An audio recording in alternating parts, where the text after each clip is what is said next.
Et bonjour les amis. Alors donc nous sommes à Saint-Véran, enfin sur la commune de Saint-Véran, à 2000 mètres d'altitude pour faire du miel de haute montagne. Voilà. Donc là on a affaire à un rucher, évidemment. Et on va faire le contrôle des hausses. Il faut poser des hausses supplémentaires, sachant qu'il y en a déjà pas mal, et il y en a qui sont sur 3 hausses, d'autres sur 2. Donc voilà, on va faire un petit contrôle vite fait. Pour la date, nous sommes le 6 juillet.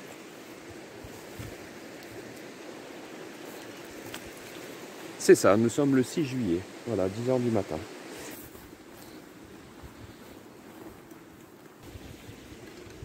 Allez, c'est parti. Reine de l'année dernière, celle-là. Alors, que voit-on pour le menton? Donc là, ah ouais quand même. Donc là, on est sur la deuxième hausse. Ok.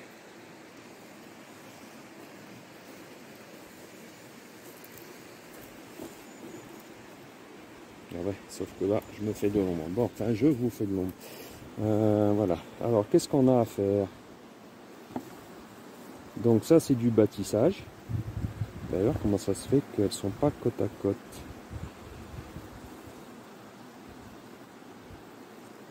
Et ça sent le serpolet, hein? Le miel. Ouais, je tente de mettre une hausse quand même là.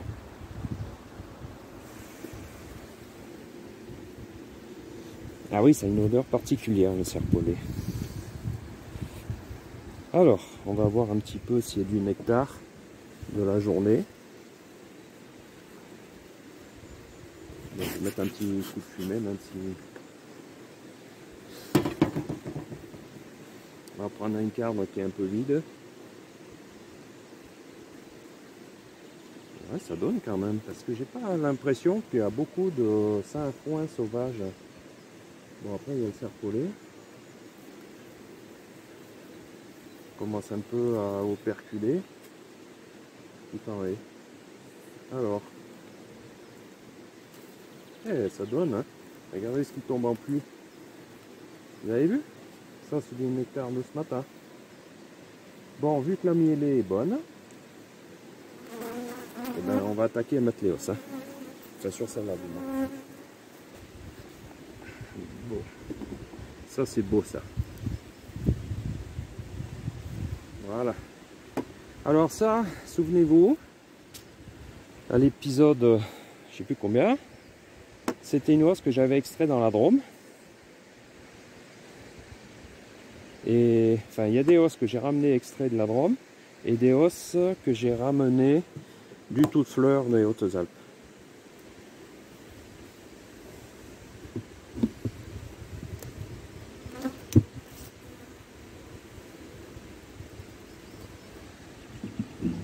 Voilà le fait d'avoir des rennes jeunes. Hein. Voilà, je vais marquer 6, 7 plus H3. Allez, on continue.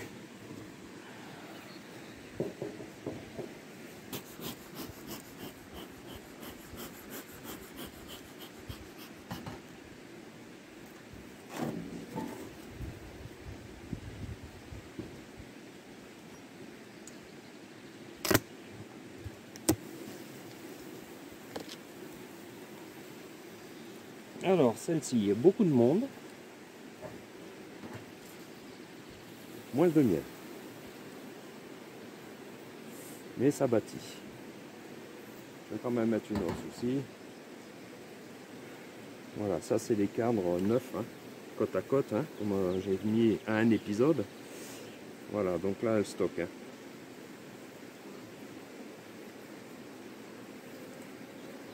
Bon, sachant que là, ça peut mieux donner ici que sur la lavande, là-bas dans le sud, hein, je pense. On va essayer de se rattraper sur le miel de montagne, quoi. Donc, elles sont dedans.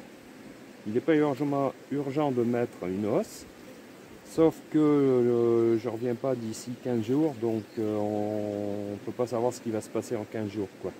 Donc là j'anticipe. S'il n'y avait personne dans la hausse, il est évident que j'aurais pas rajouté une troisième.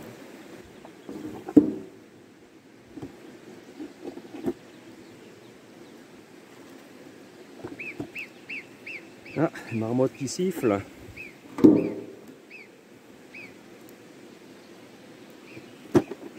Voilà.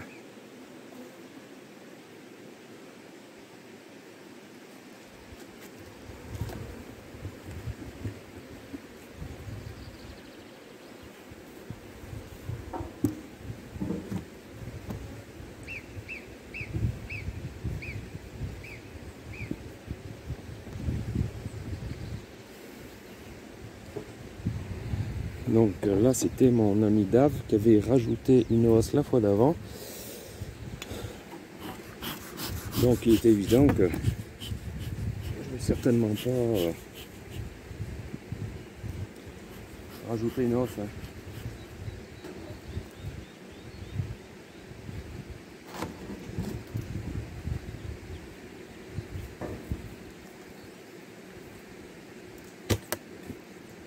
Ouais, ça sonne le creux là. Elles sont dessus. Voilà, bon là, ça sert à rien de rajouter une hausse. Celle-là, elle bouge en plus. Hein. Je sais que j'en ai une qui est agressive. Il va falloir jouer un peu ce que j'en fais parce que. Donc là, elle avait tout à bâtir. Ça semble circuler, c'est incroyable. Donc là, elles sont en plein dedans. Donc là, ça sert à rien de rajouter évidemment une quatrième hausse. Hein. On en est loin là. Allez, on va la laisser tranquille celle-là. Et ainsi de suite, et ainsi de suite.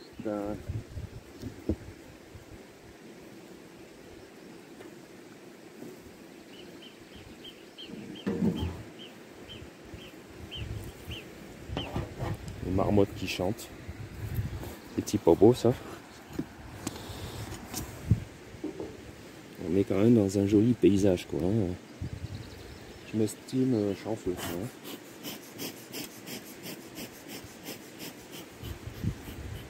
Alors, vraiment très peu de fumée quoi. Ça, comme il y a la mielée qui donne, donc de ce côté-là, elles sont occupées quoi.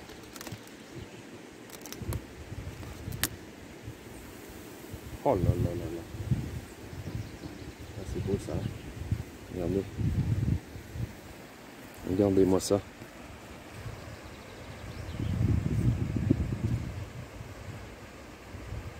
Bon, là c'est bâti plein, là plein, la moitié, là c'est un peu plus vide, mais on anticipe un poil. On anticipe un poil d'abeille. Bon, je vais quand même mettre un peu de fumée, j'en avais pas mis du tout sur celle-là, je crois. Voilà, un petit léger.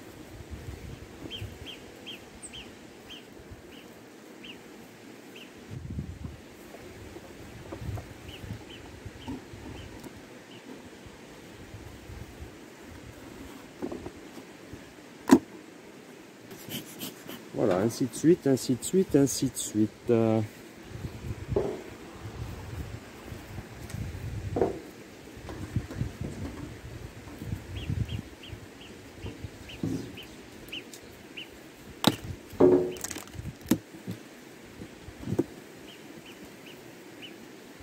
celle-là, non. Celle-là.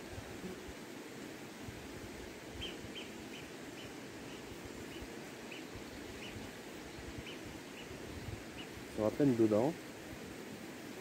Alors, si elles sont à peine dedans. Ce qui veut dire que celle-là est quand même un peu moins forte. Et elles bâtissent pas. Alors pourquoi?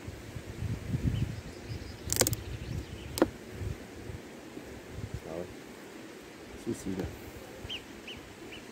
Bon ben là c'est pas la peine d'en mettre 3. Hein. On met pas des hausses pour mettre des hausses. Hein. Peut-être essayer celle-là, on verra ça plus tard. Hein. Comme j'ai dit dans un épisode,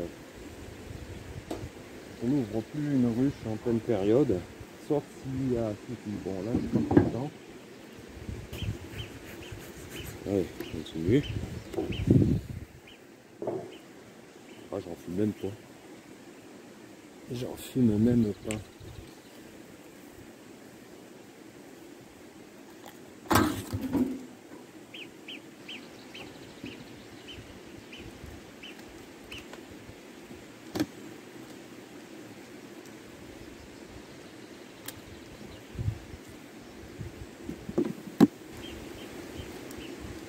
C'est un miel qui sent très fort. C'est un miel qui pue d'ailleurs. Qui pue jusque dans la miellerie. Après, quand il est en pot, il sent pas. Enfin, il sent pas. Il sent le miel. Il s'arrête de sentir mauvais. C'est une particularité. Bon, en bas, c'est plein.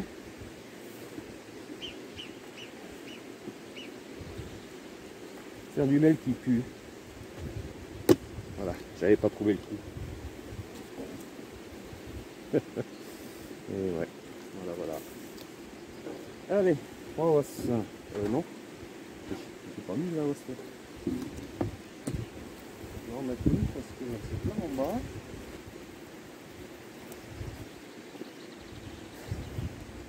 C'est quand même bien les vidéos. Sauf qu'il n'y a pas les. Vous n'avez pas les odeurs. Donc vous ne pouvez pas savoir que ce miel il pue. Entre guillemets, je dis bien. C'est la réaction, c'est étonnant. Alors que c'est un très bon miel. Hein. Comme je répète, après il sent plus. Faut le savoir.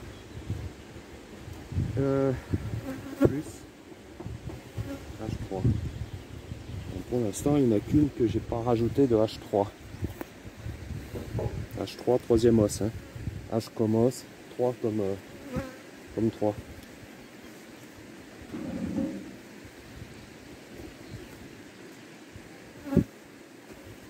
Qu'est-ce que j'ai fait de mon enfouissement?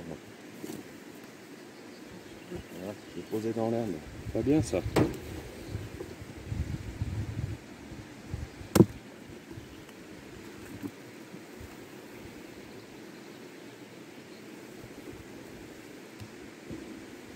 Alors, bon. C'est pareil, il faut à peine dedans. Est-ce que ça vaut le coup d'y mettre une troisième os? On va voir dessous. Si c'est plein ou pas déjà. Ouais. Ah, c'est en genre là, hein? Ah bah si, c'est plein.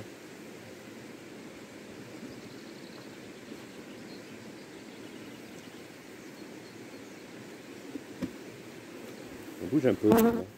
Alors celle-là, la hausse est pleine, elles sont dans la deuxième. Je vais quand même tenter de mettre une troisième hausse. Alors une petite anecdote, cette histoire. J'avais fait un épisode au début du printemps sur une ruche qui était faible. Hein. Je l'avais réduit sur 5 carnes. Ah, il y a Oli qui est parti dans la rivière. Là, je crois qu'elle a dû se faire piquer. Elle n'aime pas trop les abeilles de près. Et elle était sur 2 petits cadres de couvain. Par contre, les cadres de couvain étaient très beaux. Mais il manquait de la population. Elle se développait pas. Alors, je lui ai donné sa chance, parce que des fois c'est le cas, hein, c'est que on dit que c'est des non-valeurs, mais il faut juger si c'est des non-valeurs. Si la ponte est très belle, c'est quand même une bonne reine, sauf qu'elle démarre pas parce qu'elle manque des abeilles. Donc c'est ce que j'y avais fait, en fait, sur celle-là de ruche. C'est-à-dire que j'y avais rajouté un cadre de couvain naissant, c'est-à-dire un cadre avec des abeilles qui étaient en train de naître, quoi, hein, un cadre de couvain assez âgé qui était en train de naître, voilà. Et donc ça a amorcé le système et du coup, voilà, on m'a fait une hausse. Et là, elles sont sur la deuxième hausse. Vous avez vu que des fois, on peut les sauver. Après, si la ponte était pas belle, c'est sûr que j'aurais fait tout autrement. Hein. C'était donc, à ce printemps, un cas spécial.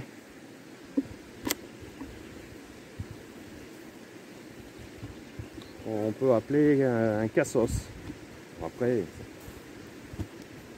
ça plaît ou ça plaît pas. Bon, chacun fait comme il veut. On va polliniquer dessus. Je vais pas polliniser dessus. Alors, toute cette pluie, on continue.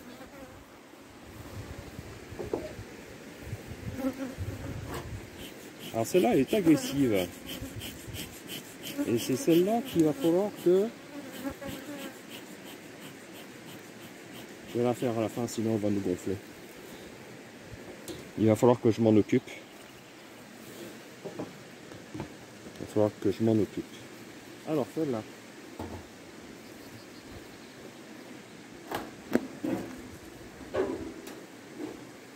On va frapper parce que sur une ruche agressive, le problème c'est qu'après elles vont foutre le merdier, là, elles vont embêter tout le monde.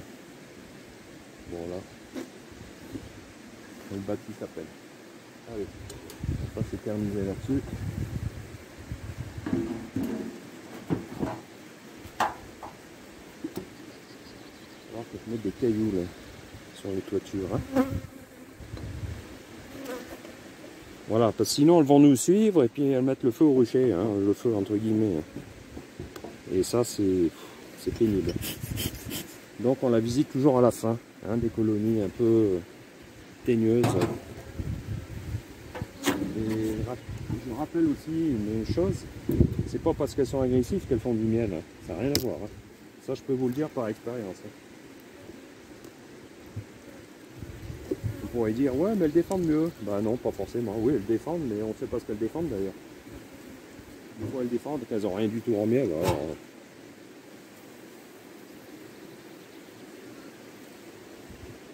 voilà. Allez, c'est parti pour une H3.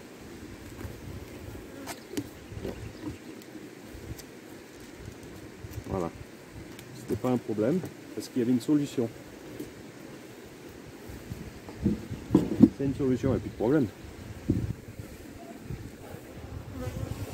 D'accord? Par contre, si le problème il existe, c'est qu'il n'y a pas la solution.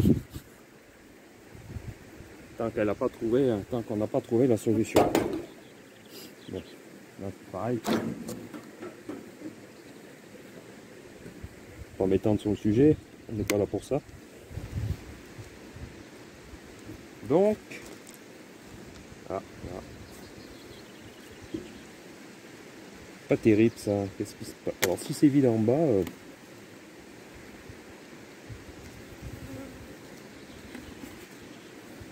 là c'est plein. C'est plein en bas.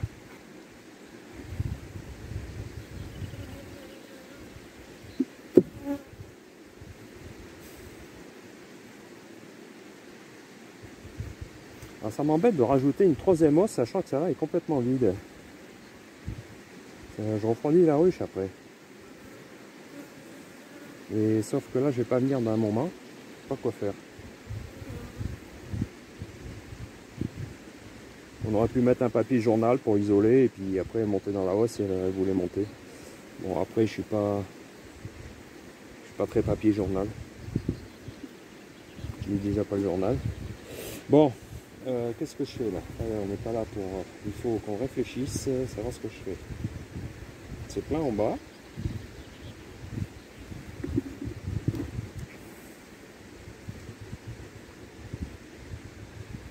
Ouais. C'est plein en bas.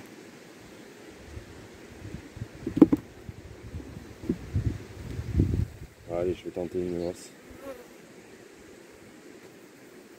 Non, je tente pas. Allez, bon, faut quand même, dans la vie, hein, pour à un moment donné. Tant pis, ça va être des hausses vides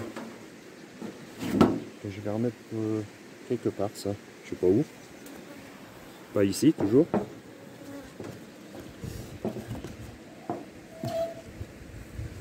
Et oui, parce que les apiculteurs, ils peuvent quand même partir en congé un petit peu aussi. Hein.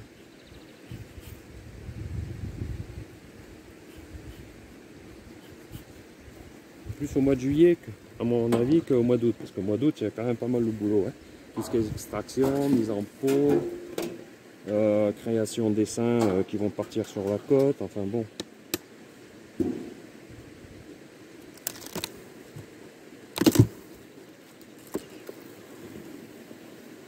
Donc elles sont dessus. Elles sont dessus. Voilà. Pour ce qui est des os. Allez, on va faire l'agressive.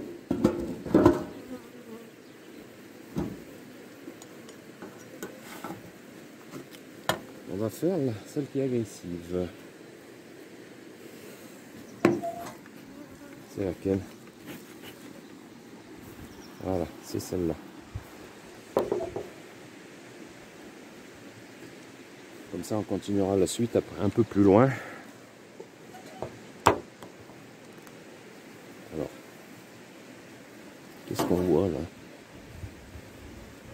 On voit ma tranche, ça oui. Bon.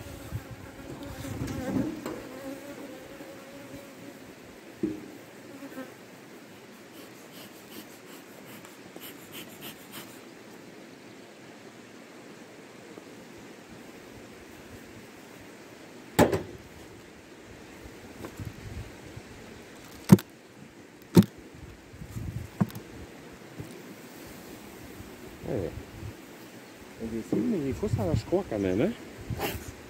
Mais c'est pas parce qu'elle est agressive, hein, je rappelle. Là, on va mettre une petite hache 3. On va la maintenir un peu à la fumée. Là. Je vous laisse l'enfumoir pendant que je vais chercher une hausse.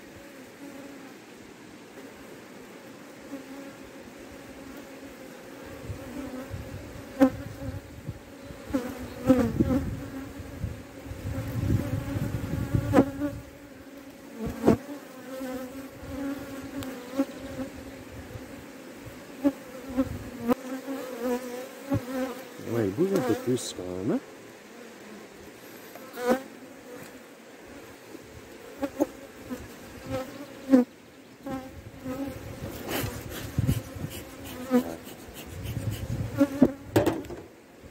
J'aime pas des abeilles comme ça parce que ça pique. Ça pique, ça pique. Ouais, c'est en train de remonter. Hein. C'est en train de m'assaisonner.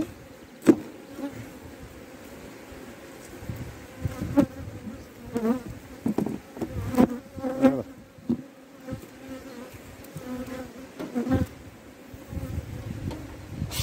Bon, elle est agressive, elle a eu une H3, ouais.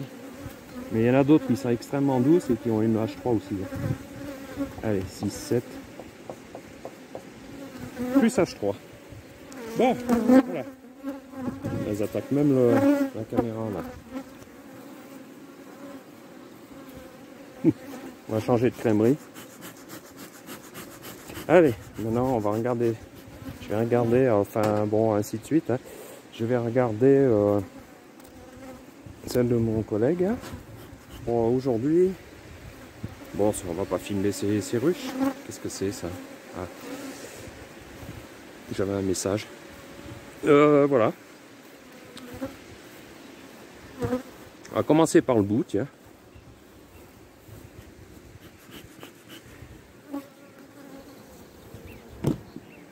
Et voilà. Bon, ben voilà, un petit épisode un peu rapide peut-être, mais qui mérite un petit peu son passage. Voilà. Bon, ben je vous dis au revoir, puis on se dit à la prochaine. Les ruchers de Domy. Voilà.